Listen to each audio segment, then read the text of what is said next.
Boa tarde a todos. Então, hoje a gente vai dar continuidade aqui ao primeiro capítulo, né, o capítulo introdutório da disciplina de Fundamentos da Aerodinâmica, né? Então, na aula passada a gente estudou, né, alguns pontos ali fundamentais relacionados a forças, né, momentos associados, né, à parte da aerodinâmica. A gente vai começar aqui a aula de hoje, então,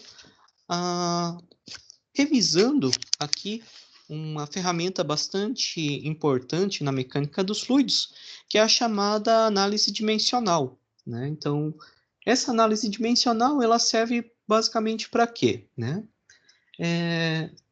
Bom, muitas vezes, né, na área aqui de mecânica dos fluidos, a gente trabalha com fenômenos, né, em que é necessário que a gente defina, né, quais são os parâmetros, né, mais importantes para que possa ser estudado aí o nosso problema, né?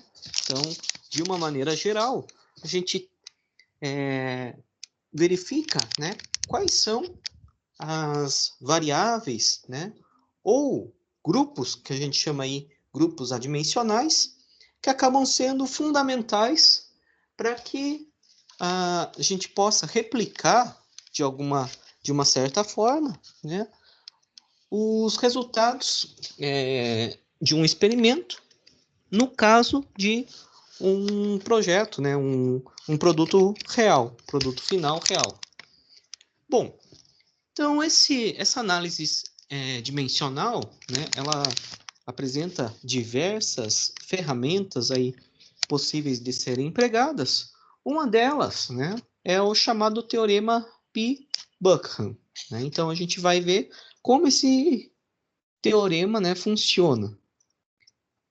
Bom, então, como enunciado aqui desse teorema, né, a gente vai considerar aí, né, um problema em que tenha, né, um certo número aí de dimensões. Então, vamos considerar, né, que o nosso problema tenha K dimensões fundamentais para descrever as variáveis físicas do problema.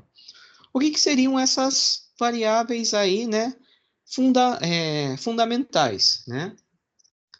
Essas variáveis fundamentais estão associadas, na verdade, com as diferentes dimensões, né, aqui do problema, né? Então, de uma maneira geral, né, essas variáveis fundamentais vão estar associadas a comprimento, né, a tempo, a temperatura, né,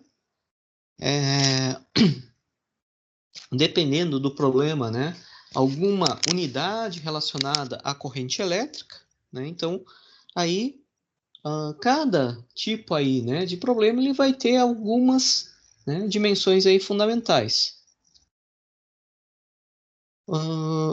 Bom, no caso da mecânica dos fluidos, né, de uma maneira geral, as variáveis, né, mais importantes vão acabar recaindo como sendo comprimentos, né, tempos e temperaturas, né? Então, essas seriam as unidades aí, né, dimensões fundamentais associadas. Bom, então vamos considerar também, né, que a gente tenha N variáveis físicas, né, aí que a princípio, né, elas estão associadas ao problema a ser estudado, né? Então a gente consegue definir aí um certo funcional, né, de tal maneira que ele consiga englobar todas essas N variáveis, né? Bom, só que o que acontece? Ao invés da gente proceder aí e avaliar, né, essas N variáveis, né, para poder, então, analisar, né, quais são os resultados associados, né, a elas, a gente pode, então, fazer, né, um agrupamento dessas variáveis, criando o que a gente chama aí de produtos adimensionais, né? Então, a gente, ao invés de trabalhar, né, com as N variáveis, vamos trabalhar aí com N menos K produtos adimensionais, né? Então, cada um dos produtos adimensionais, na realidade, ele vai ser composto pelo quê? Né? Por um grupo, né, aí de variáveis físicas que vai ser mantido constante para todas os grupos aí adimensionais, para cada um dos produtos, né, π aí sendo chamados, e uma variável aí que vai ser única, né, para cada grupo adimensional. Então a gente vai ter, né, a repetição de várias variáveis aí, né, para cada grupo adimensional, e cada grupo adimensional ele vai estar associado a uma variável, né, individual, né? Então, na verdade, a gente vai trabalhar aqui, ao invés, né, de n, né, variáveis com n menos k grupos adimensionais, em que cada grupo adimensional, então, vai levar em consideração, né, essas k, né, aí, variáveis físicas associadas. Bom, essa escolha, né, pelas variáveis que a gente chama aí de repetidas, né, que vão ser repetidas e vão aparecer em cada um dos grupos adimensionais, ela deve ser feita da seguinte forma, né? Então, ela não necessariamente é uma forma aí fixa, né, de escolha, mas a gente tem que tomar o cuidado de que essas n, né, essas k variáveis aí que são repetidas, elas devem englobar todas as dimensões utilizadas no problema, né? Então, se, por exemplo, aparecem dimensões ali de comprimento, tempo, né, e temperatura, a gente tem que garantir que as variáveis repetidas escolhidas, elas contenham, né, essas três grandezas. Bom, vamos ver aqui, né, então, um exemplo de como essa análise dimensional funciona, né? Então, para isso, vamos considerar aqui um certo aerofólio, né? Como é apresentado aqui nesse slide, o slide 47, no qual, então, né, esse aerofólio ele vai estar, né, sujeito a um certo vento, né, com uma velocidade v infinito. Esse aerofólio, né, ele tem um ângulo de ataque, que é aquele ângulo alfa apresentado, né, então tenho aqui a presença, né, do v infinito, que é a velocidade do escoamento. O alfa é o ângulo de ataque, né, lembrando que é o ângulo entre a velocidade do escoamento, né, e a direção aqui, que seria, né, dada pela corda. E, basicamente, né, o que vai acontecer? A gente vai ter, então, a formação aqui, né, de uma força, que seria uma força resultante, né, sobre esse aerofólio. Bom, essa força resultante a gente viu, né, na aula passada, que ela pode ser decomposta, né, em pares de componentes. Então, aqui nesse slide aqui, né, na figura do slide 47, são apresentados esses pares de componente. Ou a gente decompõe essa força resultante, né, na força normal, né, pensando aqui em relação à corda, e força axial, né, então paralela à corda, ou a gente decompõe essa força resultante em uma força vertical, que é a sustentação, e uma força, né, horizontal, que é a força de arrasto. Então a gente tem essas possibilidades ali, né, de decompor essa força resultante. Bom, mas essa força, né, aerodinâmica resultante, ela vai, né, depender de algumas propriedades aí, né, do escoamento. Então, a gente espera que essa força resultante ela dependa, né, da velocidade aí do escoamento, né, do escoamento não perturbado, que a gente chama aí então de V infinito, que ela dependa também da massa específica aí do fluido, né? Então, da massa específica não perturbada, que a gente vai chamar aí de ρ infinito, da viscosidade do fluido, também, né? Então, essa viscosidade do fluido é μ infinito, viscosidade dinâmica, né? Bom, também essa força aí vai depender do quê? Do tamanho do objeto. Esse tamanho do objeto, né? Ele vai ser caracterizado por algum comprimento aí, né? Que, que represente, né? O corpo, né? Então, um comprimento bastante utilizado, no caso aí, né, de aerofólios, é o comprimento da corda. Então, vamos considerar, né, o comprimento da corda como sendo, né, essa variável aí característica. Além disso, né, esse aerofólio ele pode estar sujeito a um escoamento, né, compressível. Então, não necessariamente ele vai estar aí, né, a uma velocidade relativamente baixa que permita que a gente trabalhe com um fluido aí, né, na modalidade aí incompressível, né? Então, vamos tentar também, né, considerar aí nesse problema a compressibilidade do fluido.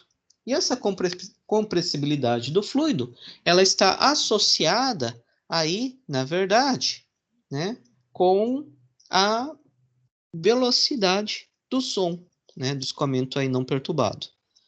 Então, essa compressibilidade do fluido, né, a gente vai considerar a partir da velocidade do som, aí do escoamento não perturbado, que vai ser representado por A infinito. Então, basicamente, né, se a gente for considerar, né, aí todos os parâmetros envolvidos, a gente pode escrever, né, que essa força resultante, ela deve ser uma função basicamente do quê? Da massa específica do fluido, da velocidade do escoamento livre, do comprimento ali, né, da corda, da viscosidade do fluido e da velocidade do som ali local, né? Ou de outra forma, eu posso incorporar essa força resultante dentro aqui do meu funcional e eu tenho então, né, o funcional sendo igualado a zero. Bom, o que eu vou fazer na sequência, né? Como o teorema aqui, P de Buckham, né, ele depende da definição das dimensões fundamentais, né? A gente tem que verificar quais são as unidades associadas, né, a cada uma das variáveis envolvidas, né? Então, na verdade, o que a gente vai ter, né? Se eu pegar a força, né, resultante e decompor nas unidades ali, né, de massa, comprimento e tempo, né? Dependendo aí, poderia ter unidade de temperatura também, mas a força aqui, né, ela está decomposta basicamente em quê? Massa, comprimento e tempo, né? Massa específica, a mesma coisa, né? É massa, comprimento a menos 3, né? Velocidade, comprimento dividido pelo tempo. Bom, corda é apenas um comprimento, né? A viscosidade, né? Em unidades básicas ali, ela vai depender da massa, do comprimento e do tempo. E velocidade do som também, né? Comprimento e tempo. Então, a gente nota o seguinte, né? Que essas variáveis aí físicas adotadas, elas dependem basicamente de três dimensões. Uma dimensão para massa, uma para comprimento e uma para tempo. Bom, como a gente tem então, né, essas três dimensões como sendo as dimensões fundamentais, nosso K vai ser igual a 3. Então, a gente tem aqui, né, 6 variáveis, que são a força, né, massa específica, velocidade, comprimento de corda, viscosidade e velocidade do som, né, e 3 dimensões fundamentais. Dessa maneira, né, o que vai acontecer?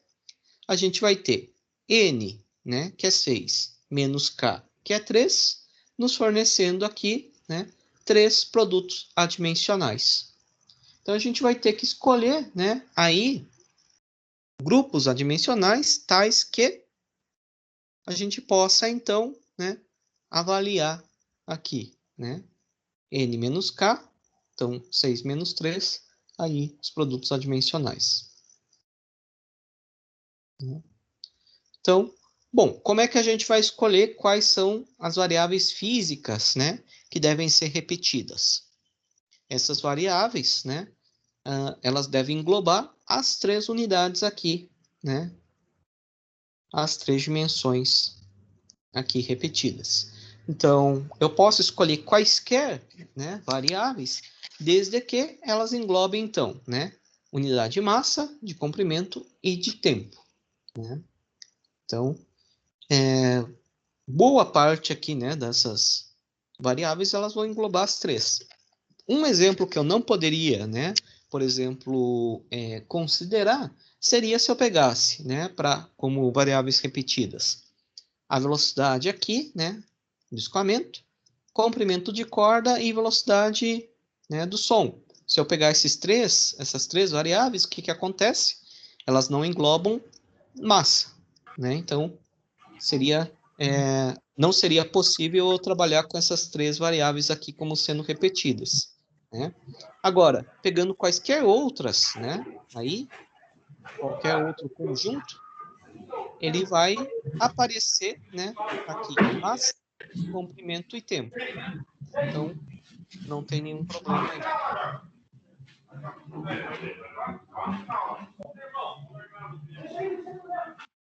Bom, então vamos escolher aí, né, inicialmente, como variáveis repetidas, as seguintes variáveis, né? Então, pegar massa específica, a velocidade do escoamento e comprimento da corda. Então, essas vão ser as 3 variáveis físicas, né, que a gente vai considerar aí repetidas para cada grupo adimensional. E cada grupo adimensional, então, vai ser baseado, né, em mais uma variável, né, que é uma dessas que não foram consideradas.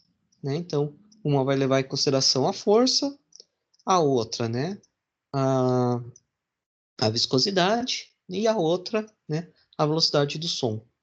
Então, essas seriam as nossas, né, nossos grupos aqui adimensionais. Então, notem, né, que massa específica, velocidade do escoamento e comprimento de corda, elas são repetidas nos 3 grupos adimensionais.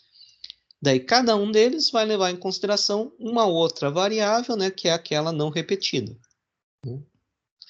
Bom, o que a gente vai fazer, então? Né? Na sequência, a gente vai pegar cada um desses grupos adimensionais e obter, né, expoentes aqui para as diferentes variáveis, de tal maneira que, ao final, né, esses expoentes sejam obtidos de tal forma que o grupo, como um todo, ele dê um resultado, né, adimensional. Então, por exemplo, se eu pegar o primeiro produto ali, né, que ele vai estar associado a massa específica, velocidade, comprimento de corda e força, né, resultante, eu posso, então, né, colocar aqui expoentes que devem ser determinados. Então, por exemplo, coloquei aqui um expoente, né, para massa específica, um expoente para velocidade e outro expoente para o comprimento da corda, né? E o que a gente vai fazer? Bom, massa específica, ele é basicamente massa, né, multiplicado por um comprimento elevado a menos 3. Né? Então, eu tenho aqui massa, comprimento elevado a menos 3. Isso aqui vai ser elevado a D, né? Que é o expoente que eu coloquei aqui, que deve ser determinado. Velocidade, né, do escoamento. Ele é o quê? Um comprimento multiplicado por tempo elevado a menos 1. Isso aqui, então, vai ser elevado a P. Corda, né? Ele é um comprimento. Isso aqui é elevado a E. E a força, né, em unidades aí fundamentais, é massa, comprimento, tempo a menos 2. Bom, o que eu vou fazer, então? Bom, massa. Aqui, né? Ele está com expoente 1, 1 multiplicado por D, né, vai dar D. Aqui não tem massa, nesse outro aqui também não tem. Aqui aparece, né, massa também. Então, o expoente aqui é 1. Então, D mais 1, né, a gente deve zerar para que o grupo, né, associado aí à massa de, né, um valor adimensional. Então, preciso aí, né, calcular essa equação, né, D mais 1 igual a zero. Para comprimento, né, então aqui, L elevado a menos 3 elevado a D, então dá menos 3D. Aqui, né, L está elevado a 1, então 1 vezes B dá B. Aqui, L elevado a E, e aqui L elevado a 1. Então, eu fico com menos 3D mais 1 mais E mais 1, né, igual a zero. Então, esse aqui é o grupo, segundo grupo adimensional. Aqui é 1 vezes B, né? Então, mais B aqui. E por último, né, para tempo, aqui não aparece tempo, aqui é T elevado a menos 1, então menos B, aqui não aparece, e aqui menos 2. Então, menos B menos 2 igual a zero. Então, a gente vai ter que calcular, né, os valores de B, D e E, de tal maneira, né, que as três equações sejam iguais a zero. Bom, a gente resolve esse sistema, né, obtém aqui como resultados, né, nesse caso, D igual a menos 1, B igual a menos 2 e E igual a menos 2. Então, vou ficar que o primeiro grupo adimensional é basicamente o quê? Força, massa específica elevada a menos 1, velocidade do escoamento elevado a menos 2, comprimento de corda elevado a menos 2. Ou seja, né, primeiro grupo adimensional é isso aqui, né? R dividido por ρ, V ao quadrado, C ao quadrado. Bom, como esse C ao quadrado, né? Comprimento da corda ao quadrado, ele tem uma unidade, né, de área, o que vai acontecer? Essa unidade aí, né, como sendo uma unidade de área, ela pode ser substituída na prática, né, por qualquer área de referência, né? Então, por exemplo, ao invés de trabalhar, né, com o comprimento de corda aí, né, do nosso aerofólio, a gente pode utilizar a área planiforme, né, aí associada. Então, eu substituo esse C ao quadrado, né, por uma área S.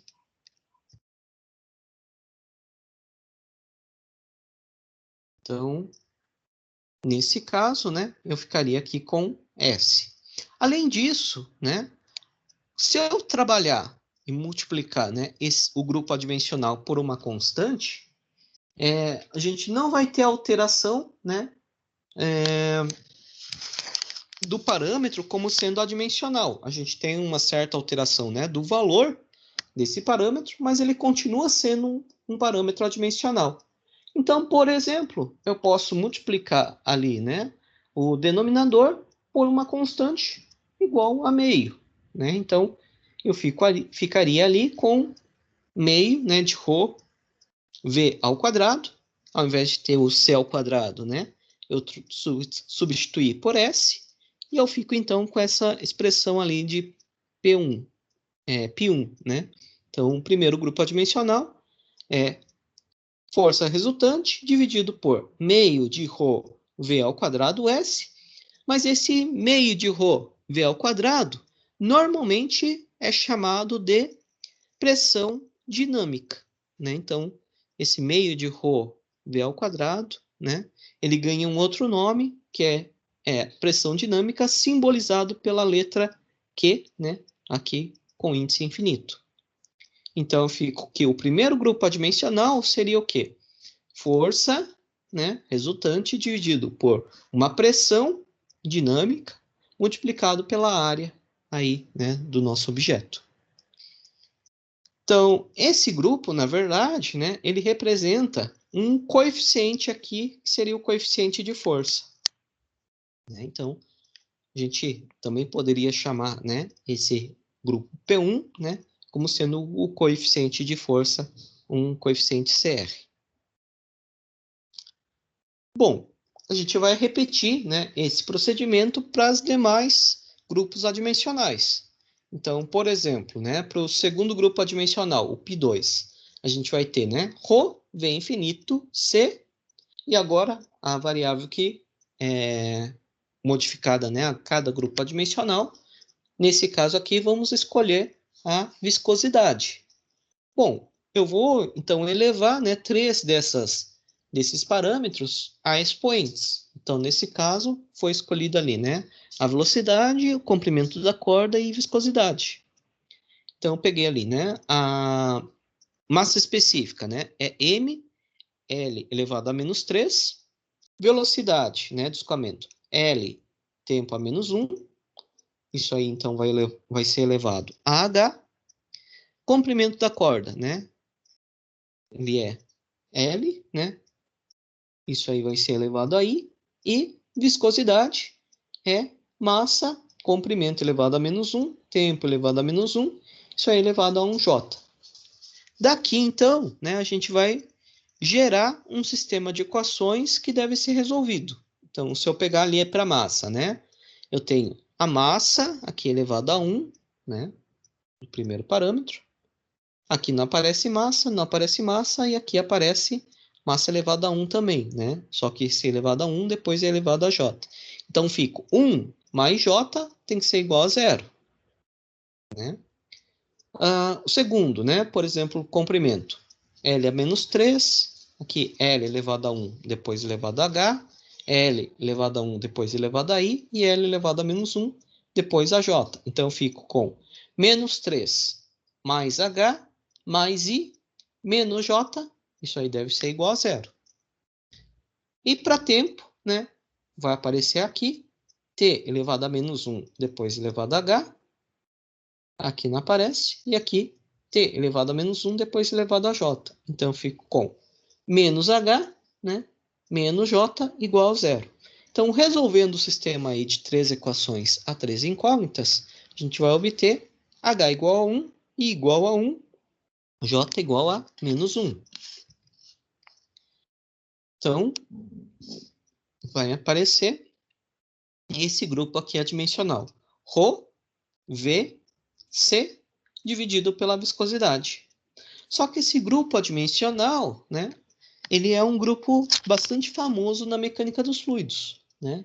Então, massa específica multiplicado pela velocidade, um certo comprimento, né, dividido pela viscosidade dinâmica, né, ele ganha o nome aí de número de Reynolds. Então, esse segundo grupo adimensional vai ser basicamente o número de Reynolds do escoamento, né, não perturbado. Esse número de Reynolds, né, só relembrando, né, o que ele representa, na mecânica dos fluidos ele é a razão entre o que a gente chama aí de forças de inércia e as forças viscosas do escoamento, né? Então esse é o nosso parâmetro aí, que é o número de Reynolds. O terceiro grupo adimensional, né, então, ele vai levar em consideração quem? As outras variáveis, né? Então, sobrou uma variável, que é a não repetida, que vai ser a velocidade, né, do som, e as outras 3 repetidas, né? Então, a velocidade, massa específica e comprimento da corda.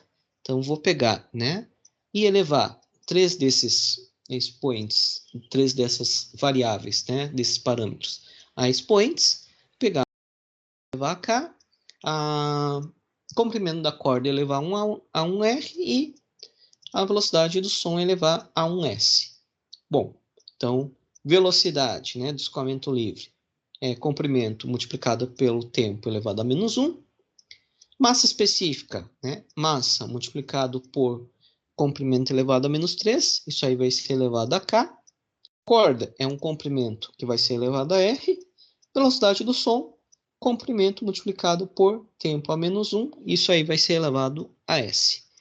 Então, vou fazer o mesmo procedimento, né, anterior. A gente vai ter, então, o seguinte, né? Para massa, bom, massa vai aparecer apenas, né, aqui para esse termo. Então, 1 multiplicado por K, né? Então, vai dar K, vai ter que ser igual a 0. Comprimento. Então, 1 aqui, menos 3 vezes K, 1 vezes R e 1 vezes S. Então, fico com 1 menos 3K mais R mais S igual a 0. E, por último, né, tempo. tempo aqui, né? Fica menos 1, aqui não aparece, aqui vai aparecer menos S. Então, menos 1 menos S é igual a 0. Então, resolvendo o sistema de equações, eu tenho K igual a 0, R igual a 0, S igual a menos 1. E o nosso grupo adimensional, ele vai nos fornecer basicamente quem? Velocidade do escoamento dividido pela velocidade do som. Essa velocidade do escoamento dividido pela velocidade do som, ele recebe um nome, né, próprio, que é o número de Mach. Então, vai aparecer aí, né, como terceiro grupo adimensional, o número de Mach. Esse número de Mach, né, é a razão entre a velocidade do escoamento não perturbado e a velocidade do som. E ele representa aí, né, um parâmetro muito importante quando a gente pensa, né, em escoamentos do tipo compressível, né? Então, esse parâmetro aí, que é o número de Mach, ele é importantíssimo quando a gente pensa, né, na dinâmica de gases. Então, basicamente, né, da análise dimensional, a gente vai ter a seguinte situação.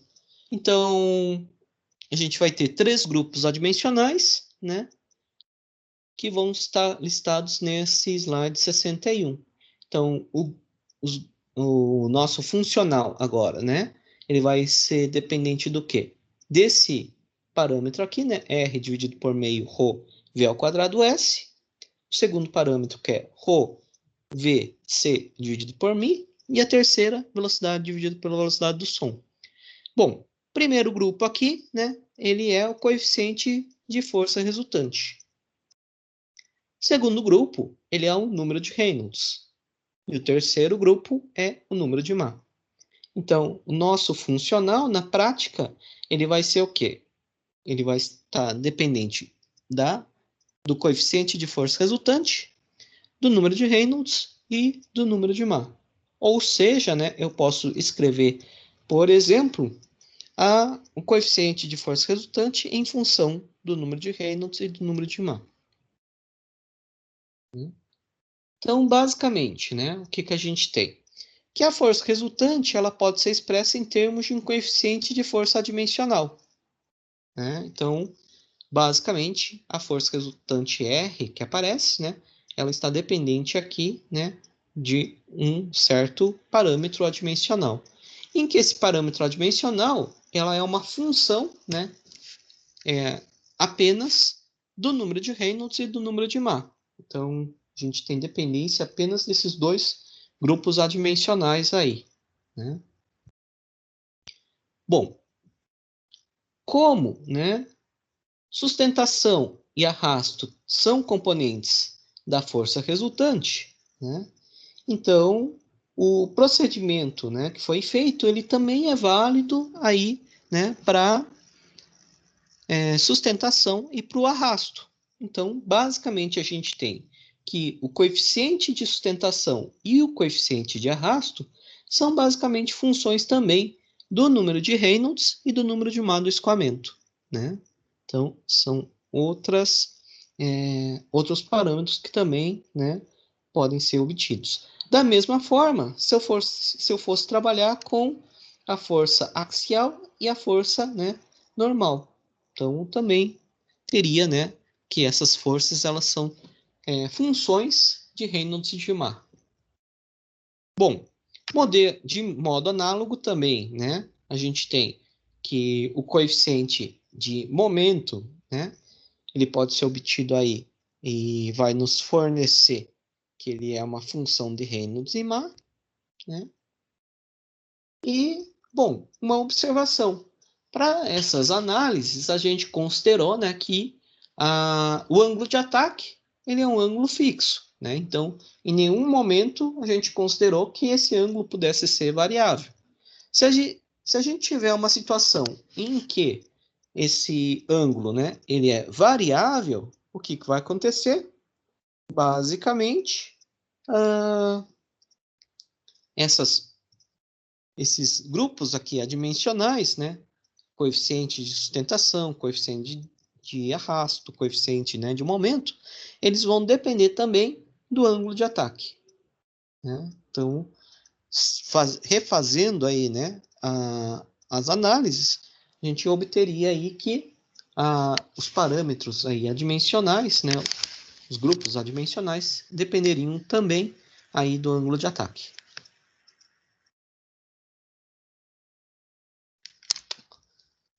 Alguma dúvida aqui, por enquanto?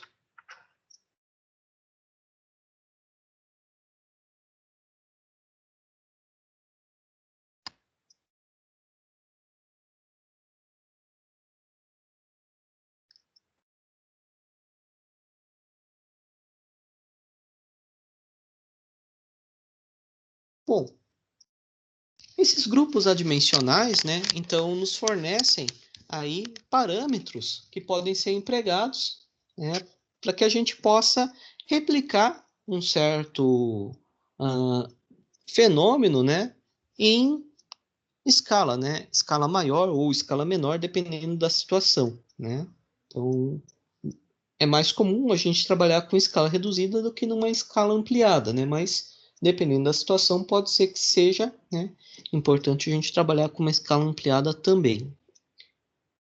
Mas o que a gente tem, né, de vantagem ao trabalhar com esses grupos adimensionais? A grande vantagem, na verdade, né, se refere ao fato de que a gente, ao invés de ter, né, exatamente os mesmos parâmetros ali, né, para replicar um experimento, a gente pode trabalhar com os mesmos grupos, né, adimensionais. Então, dois escoamentos quaisquer que apresentem, né, os mesmos valores para os grupos adimensionais, eles tendem a ser escoamentos similares, né? Então, para que a gente tenha escoamentos chamados de escoamentos similares, né? Então, sobre, né, dois corpos aí de dimensões diferentes, a gente vai ter a seguinte situação, né? Então, é necessário que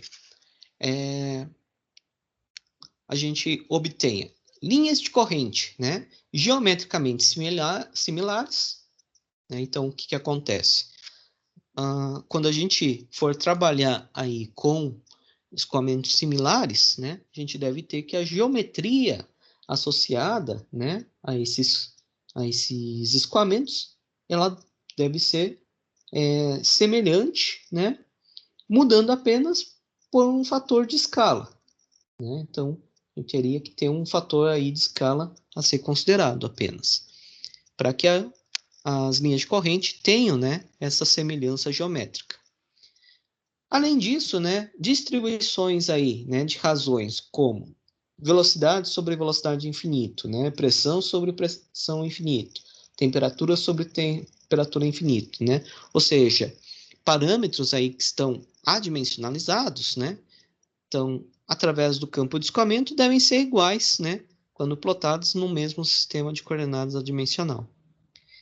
E, por último, né, os coeficientes de forças também devem ser coeficientes idênticos. Na prática, né, a gente tem essa situação de escoamentos, né, dinamicamente similares, se a gente tem as seguintes situações. Então, os corpos, né, e fronteiras sólidas devem ser geometricamente similares, né, quando comparando dois escoamentos.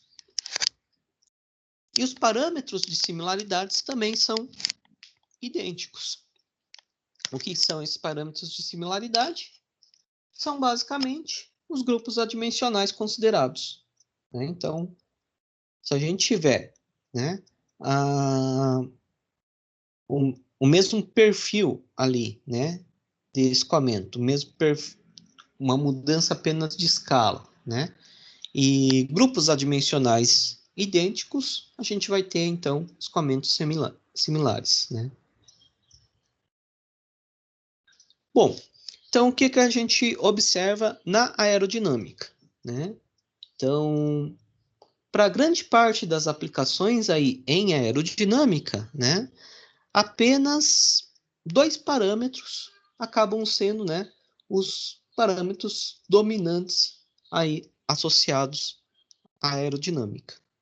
Então, número de Reynolds e número de Mach, né, acabam sendo de longe os parâmetros de similaridade dominantes para essa classe aqui de escoamentos, né? Então, para a grande maioria aí, né, de problemas com corpos, né, geometricamente semelhantes, se o número de Reynolds e o número de Mach forem idênticos, os coeficientes, né, aí associados ao escoamento, né, então coeficiente de sustentação, de arrasto, de momento, né, eles vão ser iguais. Esse ponto acaba sendo um ponto bastante importante, né, para o que a gente chama aí de validação do modelo, através de testes, por exemplo, através de testes em túnel de vento. Então, a gente vai trabalhar aqui na disciplina, né, com vários dados experimentais. Então, esses dados experimentais foram obtidos para quem, né? Para testes em túnel de vento. E, basicamente, né, se o perfil, né, aí estudado, ele for o mesmo, né, e a gente tiver o mesmo número de Reynolds, ou, né, o mesmo número de Mach, a gente consegue tirar aí os coeficientes, né? Coeficiente de pressão, coeficiente de sustentação, coeficiente de momento, né? Desses dados experimentais. Então, a gente consegue, né, a partir de resultados aí, né, tabelados, obter, né, resultados para um caso real.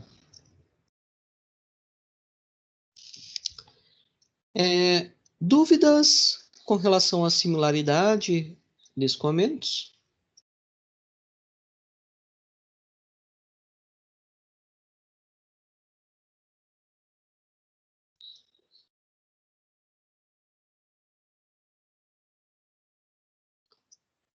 Bom, vamos ver então algumas características aqui também, né, associadas a escoamentos, já que a parte, né, de aerodinâmica ela está intimamente relacionada à mecânica dos fluidos, né? Vamos ver algumas classificações, né, associadas aí aos escoamentos, né?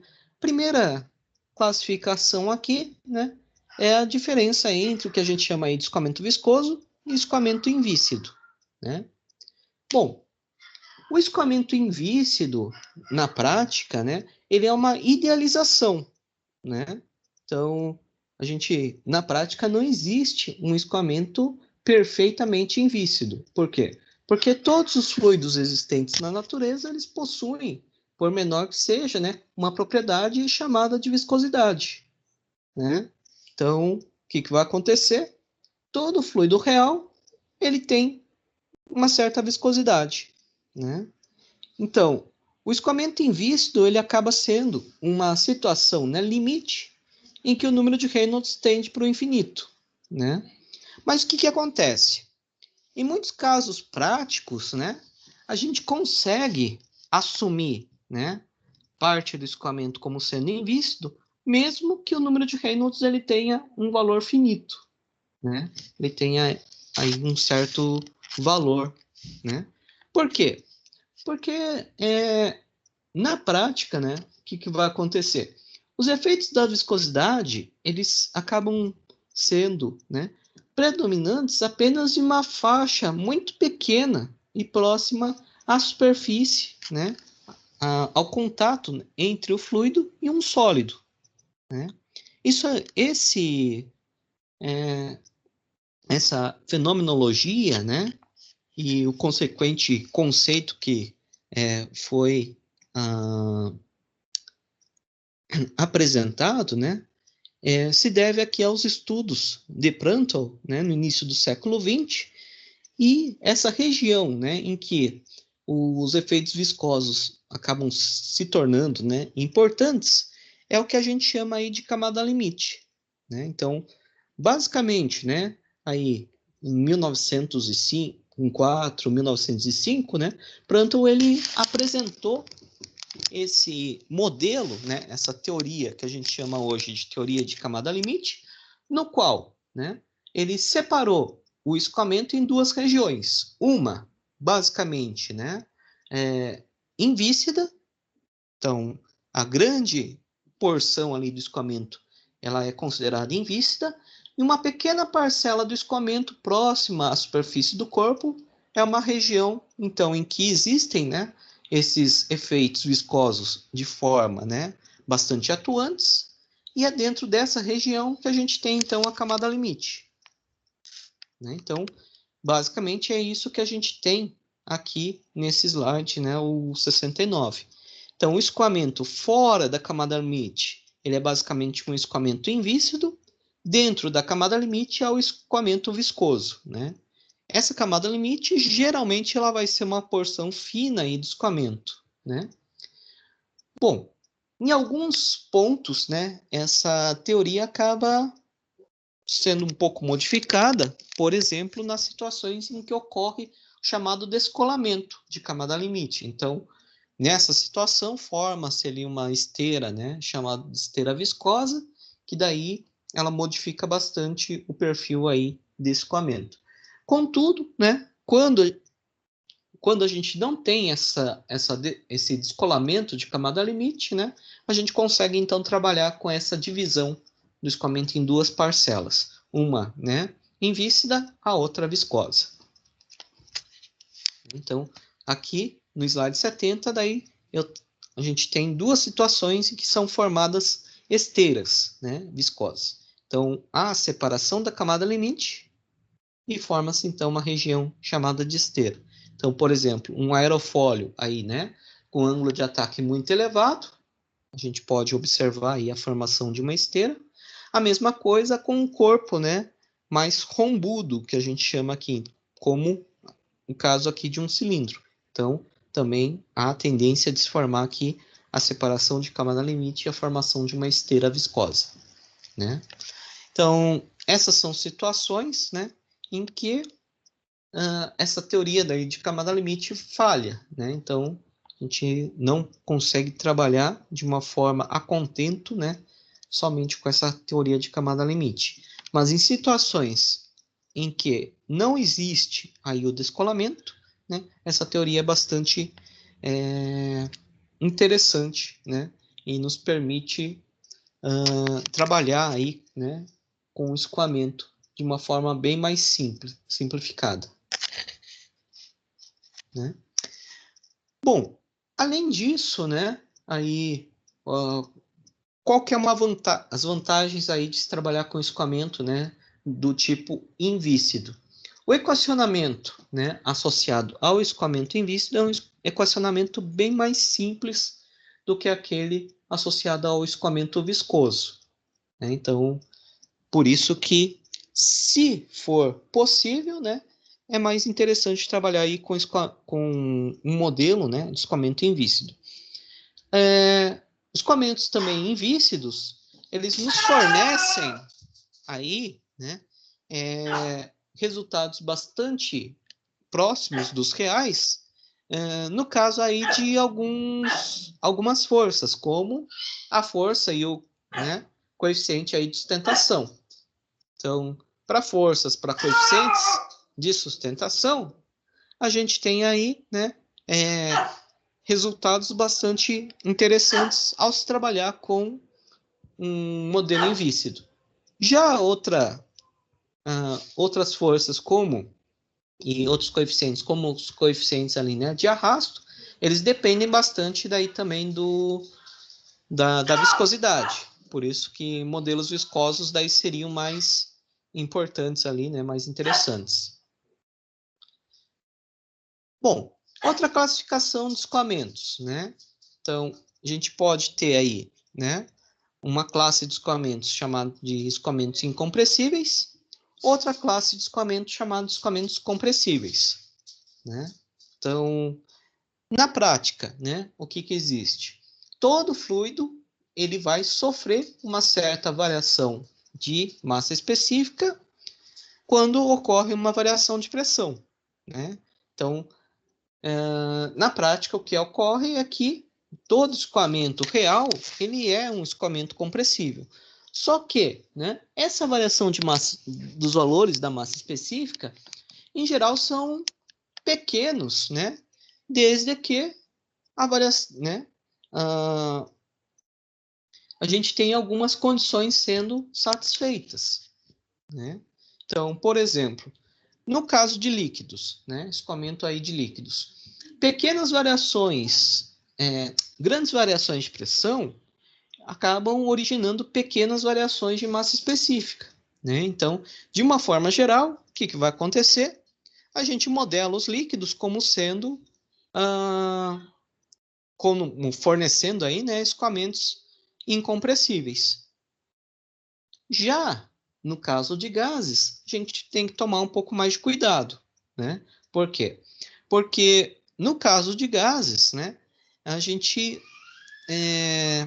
acaba utilizando aí como parâmetro, né, de mensuração, né, dos efeitos aí de compressibilidade, o chamado número de Mach. O número de Mach, né, a gente viu agora no exemplo, né, um pouco antes, que ele é a razão, ele é definido como a razão da velocidade, né, do escoamento em relação à velocidade do som local. E o que vai acontecer, né? Se esse número de Mach é um número pequeno, né? Então, menor do que algo em torno de 0,3, né? Então, o número de Mach, ele estando aí, né? Até 0,3, a gente vai ter um escoamento que pode ser considerado incompressível, né? Então, o que acontece? Na prática, quando esse número de Mach ele é abaixo, né, de 0,3, aí a variação de massa específica, né, aí dentro do escoamento, ele acaba sendo inferior a algo em torno de 5%. Por isso que ele acaba podendo ser desprezado, né? Já para números de Mach maiores do que 0,3, né, essa variação de massa específica, né, ela vai apresentar valores superiores a 5%, e daí, consequentemente, né, esse modelo de escoamento incompressível, ele acaba falhando, né? Então, por isso que a gente tem que também tomar em consideração, né, aí, quando a gente pensa em escoamentos, né, esse número aí de Mach acaba sendo um número bastante importante. Além disso, né, se a gente pensar no escoamento como sendo compressível, né, o que vai acontecer? De acordo com o número de Mach, né, que for observado, né, então, nesse caso aí, dos escoamentos, né, com o número de Mach superiores a 0,3, ainda a gente tem diferentes classes aí de escoamentos que podem ser, né, verificados. Então, cada uma dessas classes aqui de escoamentos, eles terão, né, características um pouco diferentes, né? Então, a gente divide os escoamentos, né, de fluidos compressíveis como sendo escoamentos subsônicos, escoamentos transônicos, supersônicos e hipersônicos. Cada uma dessas classes agora de escoamentos, ela tem algumas características, né, principais. Então, vamos ver aí quais seriam elas, né? Então, a primeira classe aqui, né, de escoamentos aí, compressíveis seria a classe de escoamentos subsônicos. Bom, o que seria um escoamento subsônico, né? Ele é um escoamento no qual a velocidade aí, ela nunca é superior à velocidade do som. Ela nunca atinge a velocidade do som. Então, uma característica desse escoamento, né, é que a gente tenha número de Mach local menor que a unidade, ou, né, de uma forma mais geral aqui, como muito dificilmente a gente consegue calcular, né, o número de Mach em todos os pontos aí sobre o corpo. Então, vamos considerar que ele seja, né, um escoamento no qual a velocidade, né, do não perturbada, ela nos forneça um número de Mach aproximadamente menor que 0,8. Aproximadamente menor, por quê? Ele vai depender, né, aí da geometria do corpo, né? Então, dependendo da geometria, a gente tem números de Mach um pouco maiores, um pouco menores. Característica aqui também, né, dessa classe de escoamentos. Elas vão apresentar linhas de corrente suaves, né? Então, a linha de corrente ela vai passar ali sobre a geometria do corpo de forma suave. Não existe nenhuma variação aí, né, abrupta do sentido aí dessas linhas de corrente. Bom, também a gente tem uma variação contínua e relativamente suave aí, né, desse tipo de propriedades. Então, esse seria, né, uma outra característica bastante importante dessa classe de escoamentos, né, que são os escoamentos subsônicos. Bom, se a velocidade do escoamento acaba sendo uma velocidade um pouco maior, o que vai acontecer? A gente entra numa outra classe, que é a chamada de escoamento transônico. Nessa classe de escoamentos, né, o que vai acontecer? Parte, né, do escoamento ele permanece como sendo subsônico, mas existe uma parte desse escoamento que ele passa a ser supersônico, né? Então, vai ter regiões do escoamento com números de Mach menores que a unidade, outras regiões, né, com números de Mach superiores à unidade. Então, por isso que é uma região aqui, uma região de transição, né? Bom, então a gente caracteriza como escoamento, né, transônico escoamentos nos quais o número de Mach, eles, né, do escoamento não perturbado, do escoamento livre, estejam entre 0,8 e 1,2. Né? Então, esse aqui são parâmetros, né, normalmente aceitos aí para caracterizar um escoamento como sendo transônico. Então, existem aí, né, regiões de escoamento sub- e supersônicos e, consequentemente, né, como a gente vai ter regiões aí acima da velocidade do som, né, existe a formação de ondas de choque, né, junto à superfície do corpo. Então, essa é uma característica bastante importante para essa classe de... Bom, se a velocidade do escoamento aumenta ainda mais, né, o que vai acontecer? A gente entra numa outra classe de escoamentos que são os chamados escoamentos supersônicos. Então, essa classe de escoamentos, né, que é a de supersônicos, a gente observa números de Mach maiores que a unidade para toda a região do escoamento, né, para todos os pontos, ou aí, né, do escoamento não perturbado, a gente usa como parâmetro principal, né, para analisar, a gente tem números de Mach aí maiores do que algo em torno de 1,2. Existe a formação aí de ondas de choque, né, são daí ondas de choque oblíquas, e, consequentemente, né, toda onda de choque ela vai nos gerar uma variação aí, né, bastante grande, uma variação abrupta aí de propriedades, né? É como se a gente tivesse uma ruptura, uma descontinuidade aí das propriedades do escoamento, né? Então, uma onda de choque ela é uma região bastante fina aí do escoamento, da ordem aí de poucos micrômetros, né? Poucas moléculas, na verdade, em que as propriedades do escoamento se modificam, né, muito rapidamente. Então, de um ponto de vista matemático, é como se a gente tivesse aí uma descontinuidade de propriedades. E por último, né, a gente tem o que a gente chama de escoamento hipersônico, né? Quando é que a gente tem, então, essa classe de escoamentos? Bom, essa classe de escoamentos está associada com números de Mach muito elevados, né? Então, números de Mach aí, né, da ordem de 5, 10, né, ou superiores.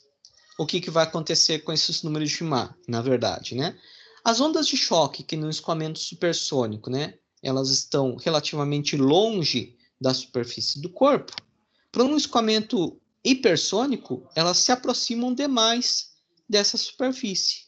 E o que acontece? Como através da onda de choque ocorre aí, né, uma variação muito grande das propriedades do escoamento, né, o que vai acontecer? Uma região sendo uma região muito fina, né, ela acaba gerando aqui, né, fenômenos químicos com relação ao gás.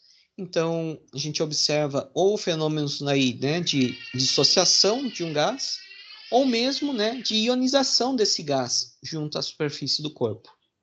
Então, esse escoamento, né, hipersônico, ele é um escoamento quimicamente reativo, algo que não ocorre nos demais tipos aí de escoamentos.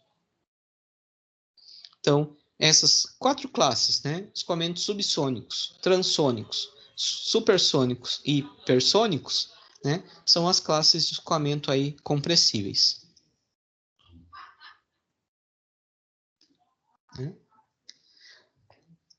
Alguma dúvida aqui nessa classificação?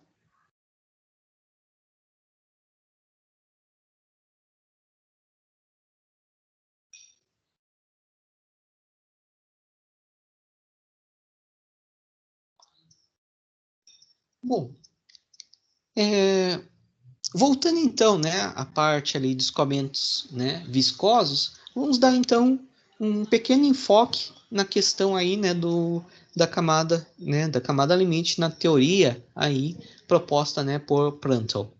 Então, em 1904, né, o fluido dinamicista alemão Ludwig Prandtl, né, propôs aí a teoria no qual, né, o escoamento de um fluido sobre um corpo, né, pode ser dividido em 2 porções. Uma região, né, que seria a região mais ampla aí, né, a região mais vasta do escoamento, que está distante aí desse corpo, né? O que acontece? Nessa região, os gradientes aí de velocidade são relativamente pequenos. O atrito, nesse caso, né, não desempenha nenhum papel importante. E essa região, então, ela se comporta como sendo um escoamento praticamente invícido.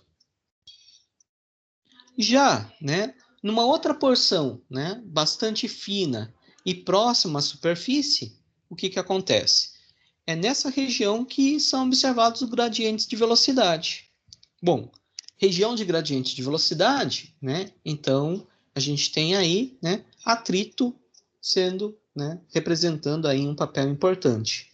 Então é nessa região aí, né, em que ocorre o gradiente de velocidade, essa região em que ocorre o atrito, né, que a gente tem então como sendo o que a gente chama aí de camada limite. É nessa região aí, né, de gradientes de velocidade que os efeitos viscosos se tornam importantes, né, e é nessa região, em que a gente tem então a camada limite. Bom, alguns efeitos aí associados a essa camada limite, né? Então, arrasto de atrito sobre aeronaves, né? Esse arrasto de atrito, né? Ele pode estar associado também a descolamento e separação de escoamento, né? E formação de esteira viscosa. Então, se a gente tem essa situação de formação de esteira viscosa, né? Na verdade, esse arrasto aqui de atrito ele se torna muito importante, né? Então, ele acaba sendo um arrasto, uma parcela dominante aí, né, de força de atrito. Em situações em que a gente não tem, né, esse descolamento de camada limite, o que acontece? A gente também tem a formação de um arrasto, né, mas muitas vezes a componente do arrasto que acaba sendo importante é a componente relacionada à pressão. Então, a gente teria uma componente aí de arrasto de pressão, né, como sendo a predominante, né? Agora, situações de descolamento, de separação, né, aí de camada limite, atrito, né, ele acaba sendo fundamental. O estudo desse fenômeno acaba sendo fundamental, né?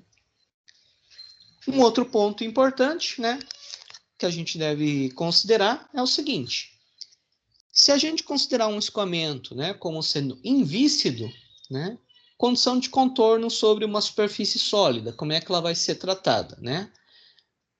Para um escoamento invícido, a condição de contorno é a que a gente chama aí de condição de escorregamento, né? Então, condição de escorregamento seria a seguinte: sobre a superfície sólida a gente tem, né, uma certa componente de velocidade. Já para o escoamento viscoso, né, a gente tem uma outra condição que a gente chama aí de condição de não escorregamento. Então, o fluido junto à superfície sólida, ela vai ter a velocidade dessa superfície, né? Então, a gente tem essas duas classes aí, né, de condições aí que são chamadas de condições de contorno. para um escoamento invíscido, condição de escorregamento. Para um escoamento viscoso, condição de escorregamento. Bom, outros pontos aqui, né, importantes. Pode-se verificar que tanto na forma experimental quanto na forma teórica, né, a pressão através da camada limite, pensando em, né, uma direção perpendicular à superfície sólida, ela acaba apresentando, né, um valor constante. Então, não existe gradiente de pressão, né, aí perpendicular a uma camada limite. Então, isso aí, né, nos permite fazer o quê? Empregar o campo de pressões, né, de um escoamento invíscido e a um escoamento, né, real, a um escoamento viscoso. Então, o que vai acontecer, né? Um modelo de escoamento invíscido nos fornece aí, né, coeficientes de pressão bem acurados, né, aí, em relação a um modelo real, né? Então, a um modelo viscoso. Então, resultados aí, né, de coeficientes de pressão para modelos invíscidos e para modelos viscosos são basicamente os mesmos. O que vai mudar, na verdade, né, é a questão aí, né, de coeficientes de arrasto. Uma observação, isso é válido desde que a gente tenha a camada limite aderida ao corpo. Então, a gente não pode ter o caso aí de descolamento. Se ocorre descolamento, na verdade, daí o campo de pressão ele vai se modificar. Então, escoamento, né, ali em que não ocorre descolamento de camada limite, em que não ocorre separação, não ocorre formação de esteira. Então, a gente pode, então, fazer um modelo, né, de escoamento invíscido para que obtenha, então, o campo de pressão e aí possa, né, avaliar esse coeficiente de pressão sobre o corpo.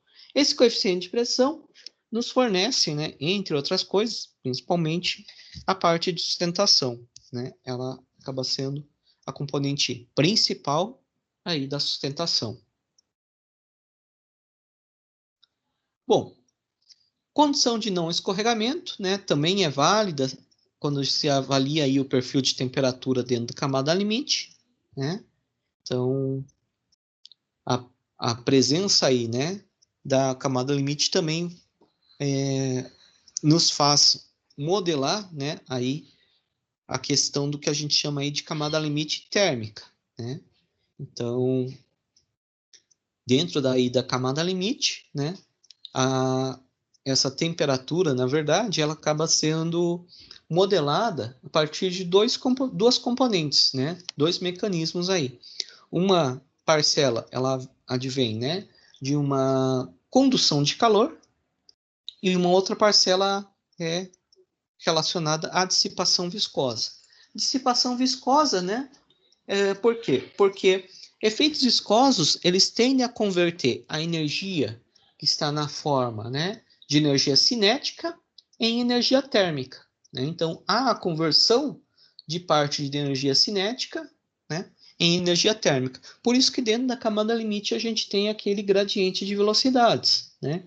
Então, dentro daquele gradiente de velocidades, basicamente a gente converte uma forma de energia em outra, né? Então, a dissipação viscosa, né, sempre vai gerar aqui calor. Então, e escoamentos viscosos, né, eles, em geral, vão ser classificados em duas grandes categorias. A primeira, né, é a de escoamentos laminares e a segunda, a de escoamentos turbulentos, né? Então, no caso de escoamentos laminares, né, o que a gente observa? Linhas de corrente suaves e regulares, né? Então, linhas de corrente aí suaves e regulares, né? E a partícula de fluido, ela se move suavemente ao longo da linha de corrente. Já no escoamento turbulento, né, a gente tem o movimento aí das partículas de fluido de forma aleatória, né, de forma irregular. Então, a gente deixa de ter aí linhas de corrente, né, e a gente tem basicamente direções preferenciais do escoamento. Mas a gente não tem como garantir, né, que uma partícula que esteja, por exemplo, próximo à superfície do corpo, né, no instante seguinte continue próximo à superfície. Ela pode, né, ter migrado para uma região muito mais distante do corpo. E uma outra partícula que estava distante, ela migrou para a região próxima, né? Então, a gente tem uma direção preferencial aí do escoamento, mas cada uma das partículas tem um movimento bastante aleatório aí dentro dessa região.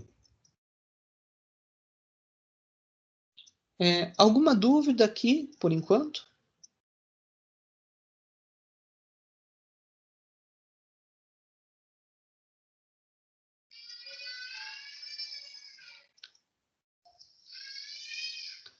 Bom,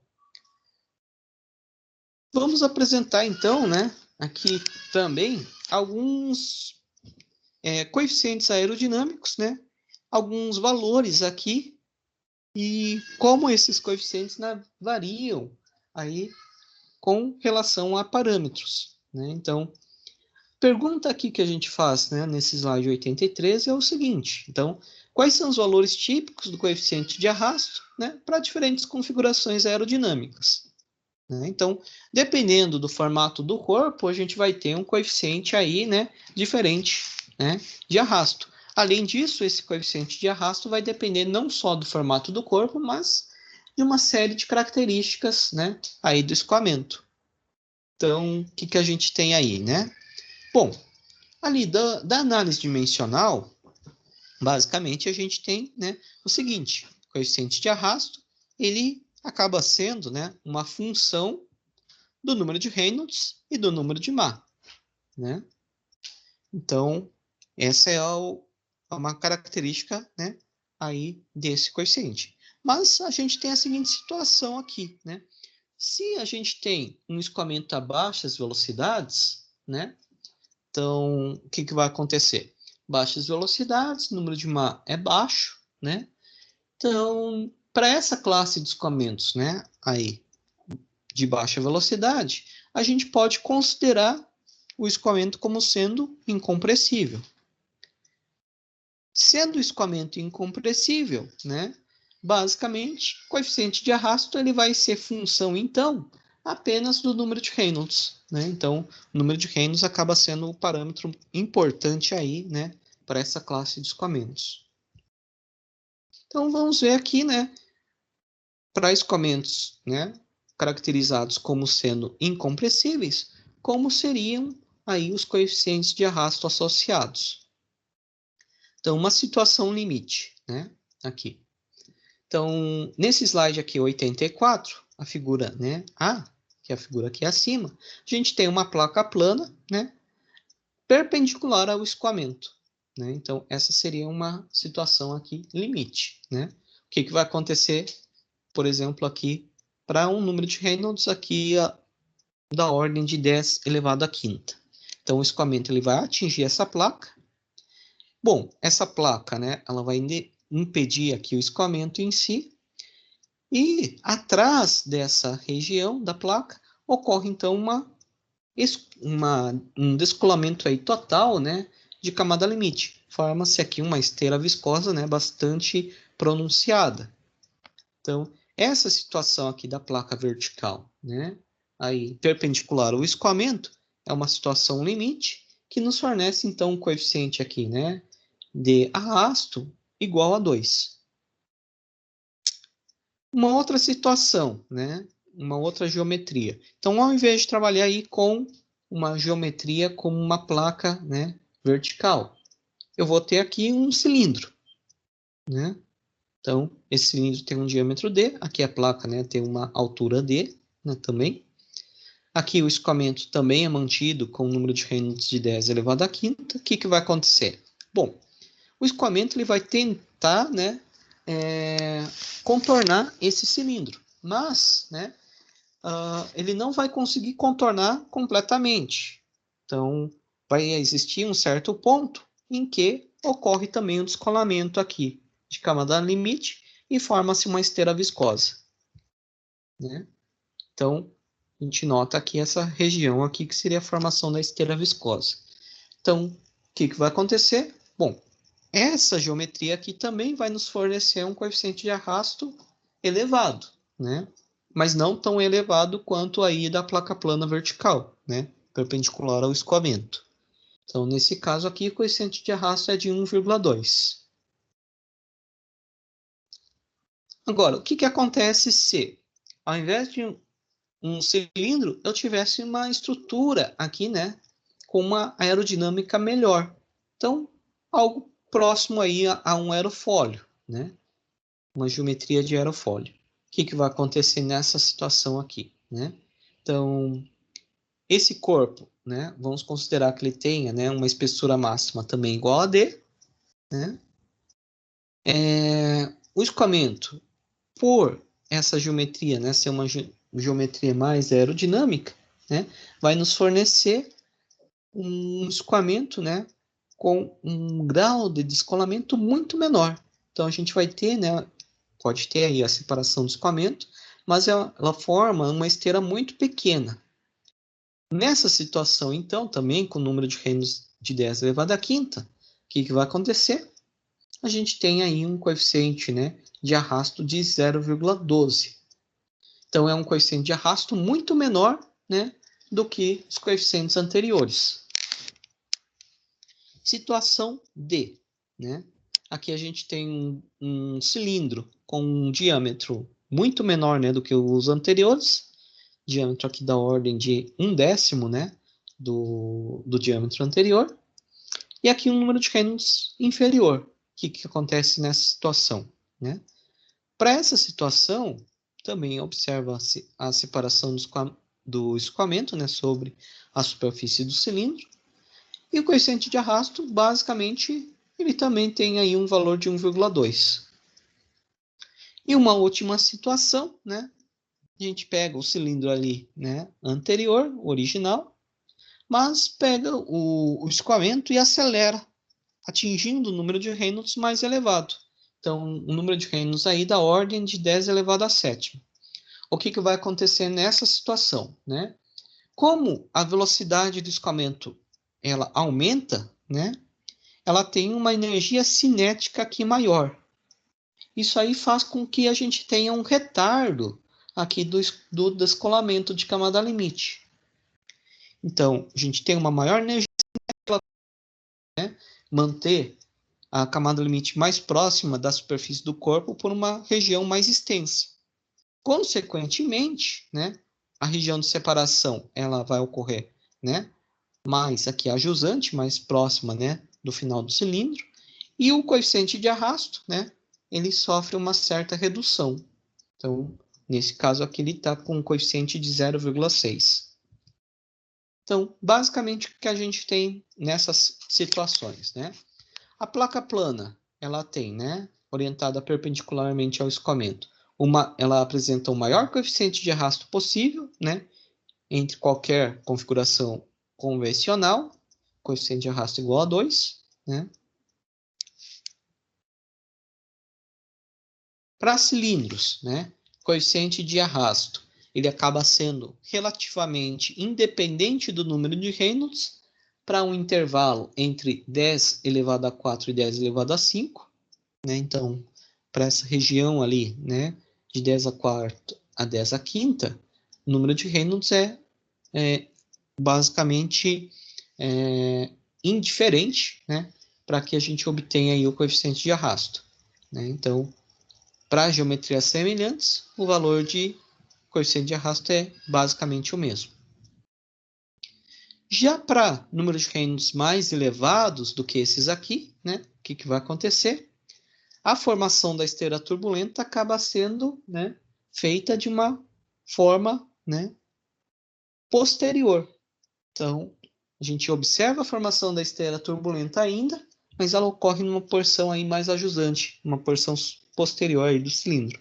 Consequentemente, né, o coeficiente de arrasto ele acaba se reduzindo. Por quê? Porque a gente tem uma camada limite, né, colada à superfície do corpo por uma região, né, maior.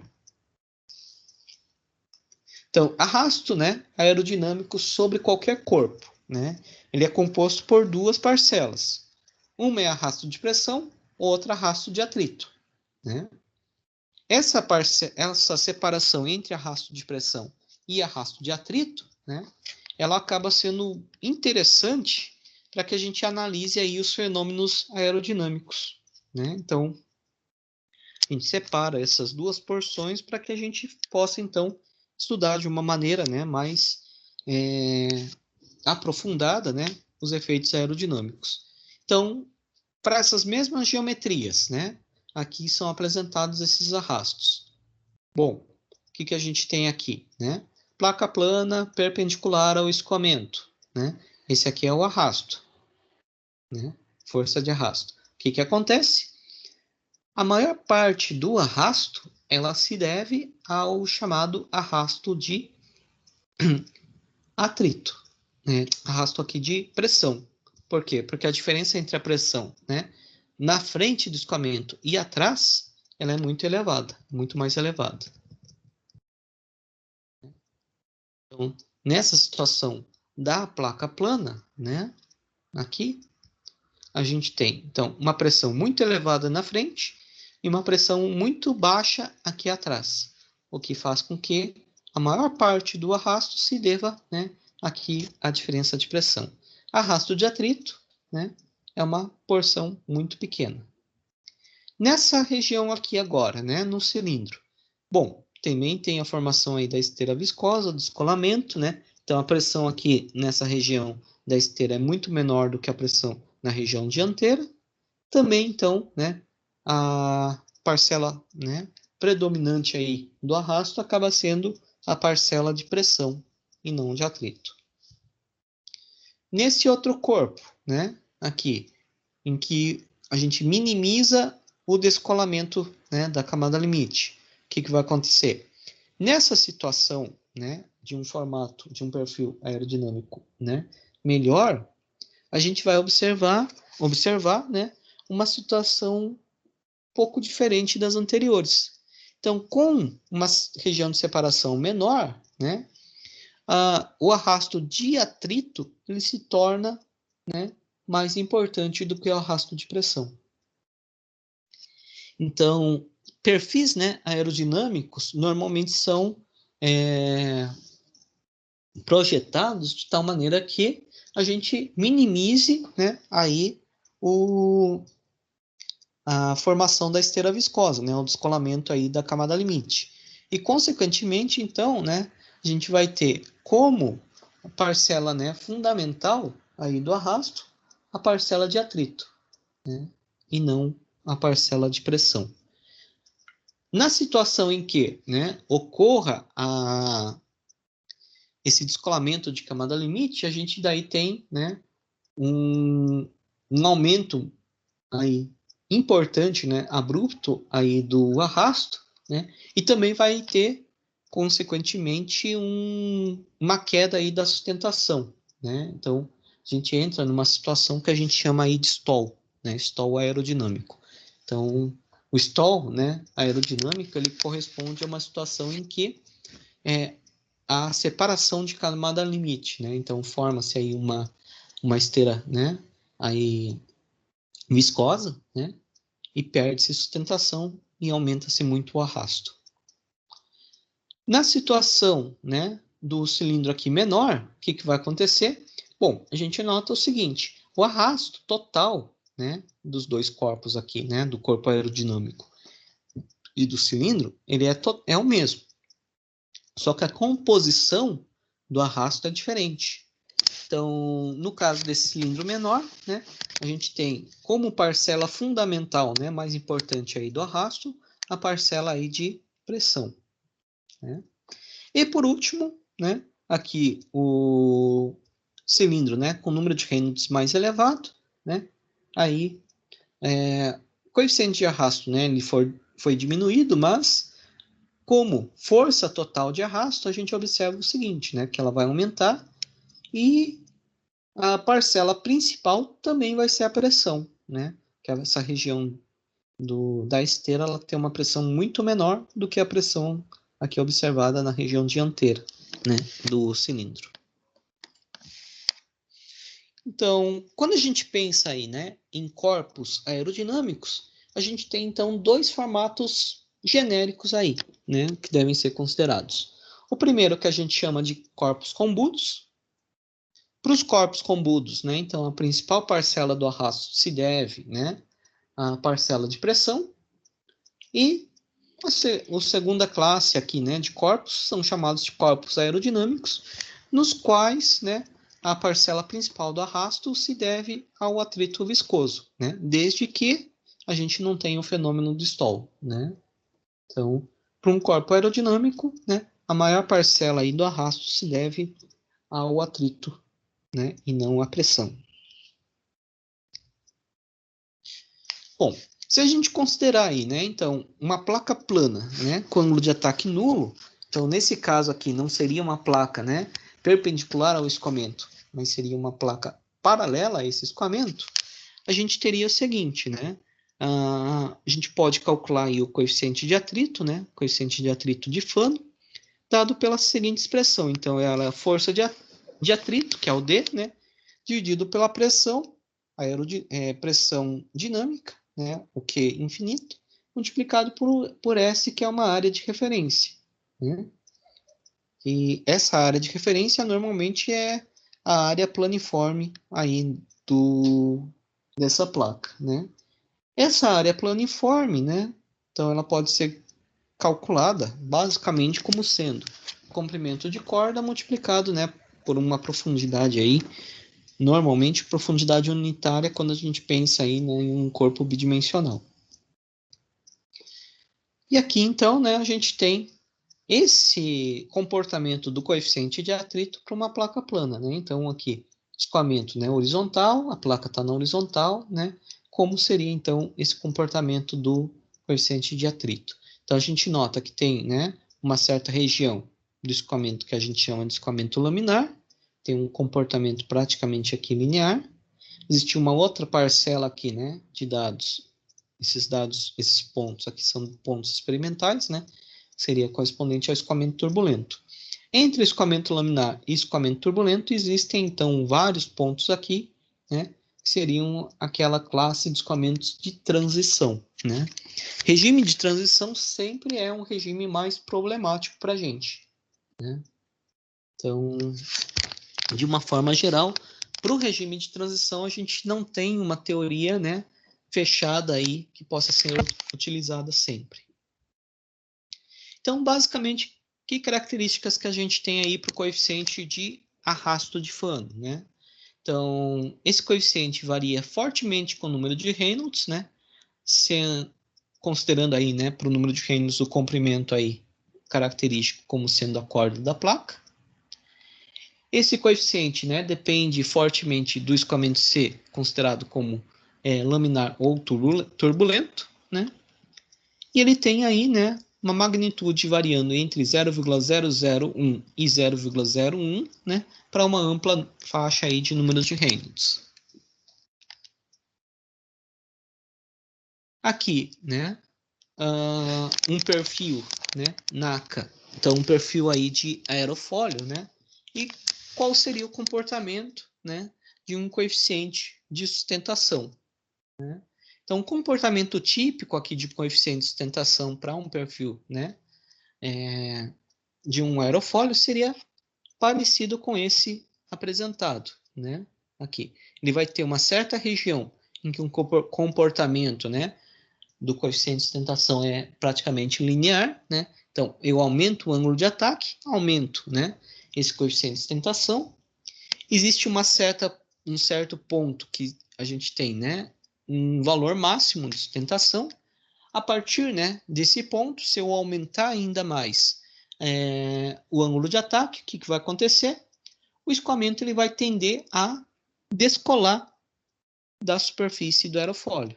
Consequentemente, né, a gente perde sustentação, tem um fenômeno então de stall, né, perde-se rapidamente sustentação, aumenta-se rapidamente aí, né, o arrasto, e a gente nota isso nessa porção aqui, né, final do gráfico. Aumentando o ângulo de ataque, né, diminui-se aí a sustentação. Então, basicamente, né, as características desse gráfico. A gente tem um certo crescimento linear, né, desse coeficiente de sustentação, para ângulos de ataque de aproximadamente, né, 14 graus. Ângulos superiores, né, estão associados aí ao descolamento de camada limite. E valores típicos, né, dessa razão de sustentação sobre arrasto, né? Então, razão, sustentação, entre sustentação e arrasto. No caso de aerofólios, né, essa razão apresenta valores aí da ordem, né, de centenas. Bom, para aeronaves completas, né, existem efeitos aí tridimensionais que vão reduzir essa razão, né? Então, essa razão ela vai ter valores muito menores aí, né? Então, em torno de uma ordem de grandeza até menores. Né? Aqui, né? Variação de sustentação com ângulo de ataque, né? Também para um outro perfil aqui, né? Então, esse perfil aqui T38. Esse perfil T38, então, ele tem, né, como característica principal aí, né, a possibilidade, né, de se adequar aqui um flap, né, de deflexão. Esse flap, então, ele pode, né, ter um ângulo aí diferente.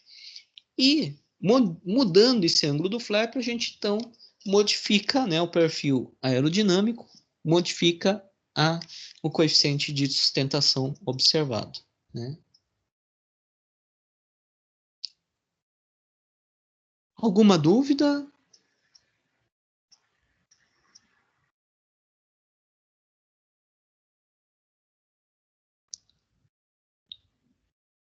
Para finalizar, né, algumas considerações com relação a arrasto e sustentação. Né? Então, essas duas forças, né, força de arrasto e força de sustentação, ou, né, esses dois coeficientes, coeficiente de arrasto e coeficiente de sustentação, eles acabam sendo, né, os parâmetros principais aí de análise de desempenho de aeronaves, né, para projeto, né, e para análise final. Então, se a gente considerar, né, um avião aí com uma velocidade de cruzeiro, né, a um certo número de Mach constante em voo horizontal, basicamente, a gente vai ter 4 forças atuantes, né, sobre o avião. 4 componentes aí, né, de forças. A sustentação, o peso, né, o arrasto e o empuxo. Né?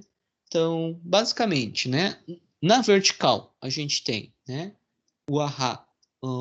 a sustentação e o peso. Né? Então, a gente deve ter a seguinte situação, né, que a sustentação ela deve equilibrar o peso, para que tenha esse avião em voo, né, em condição de cruzeiro.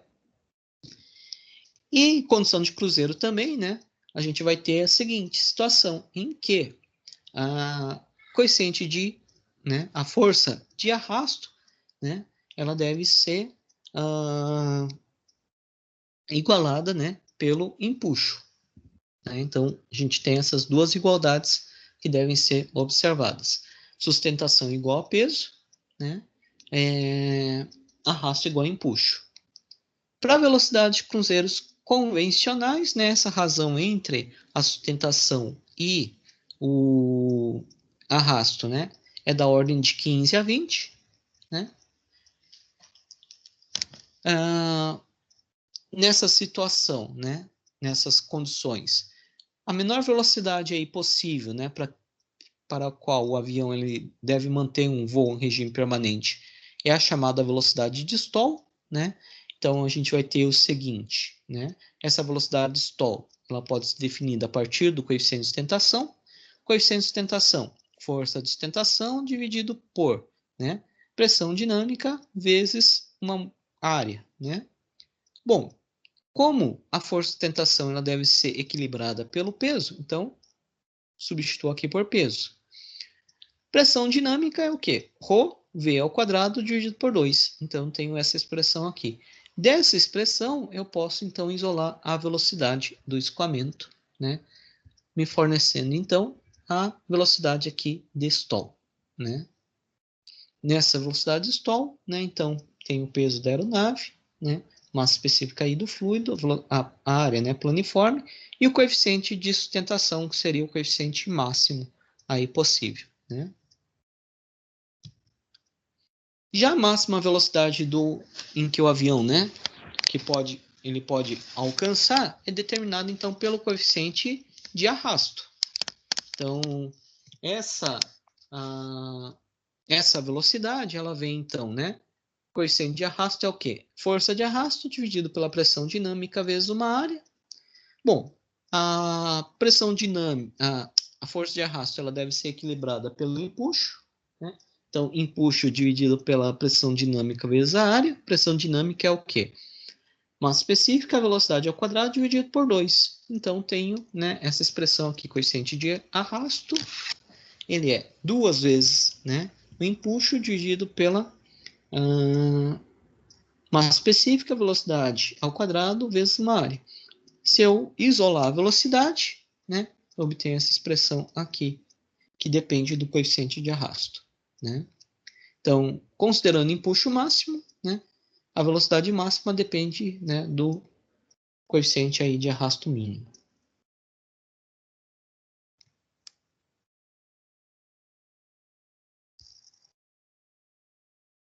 Dúvidas?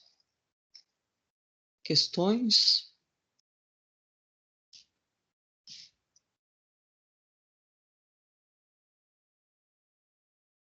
Professor, Oi. eu não sei, é só uma sugestão, não sei o que o resto da turma acha. Eu vi lá no Moodle que você colocou o conteúdo, eu dei uma lida e percebi que tem alguns exercícios que ficam meio que intercalados entre os temas que você apresenta em aula. Eu não sei, é a didática do senhor, mas é que fica, sei lá, para mim fica um pouco maçante ficar vendo só conteúdo. Será que não seria interessante intercalar com os exercícios, em vez de passar todo o conteúdo de uma vez só? Bom, eu posso ver daí então para intercalar. Eu não sei o que o resto da turma acha também, se alguém quiser falar alguma coisa.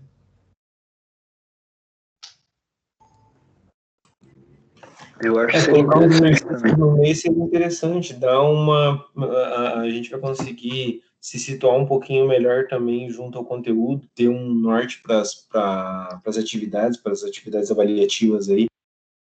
Uhum. Então, eu vou começar a intercalar essas duas atividades daí, a parte do conteúdo e dos exercícios ali. Então tá, obrigado, professor. Mais algum ponto?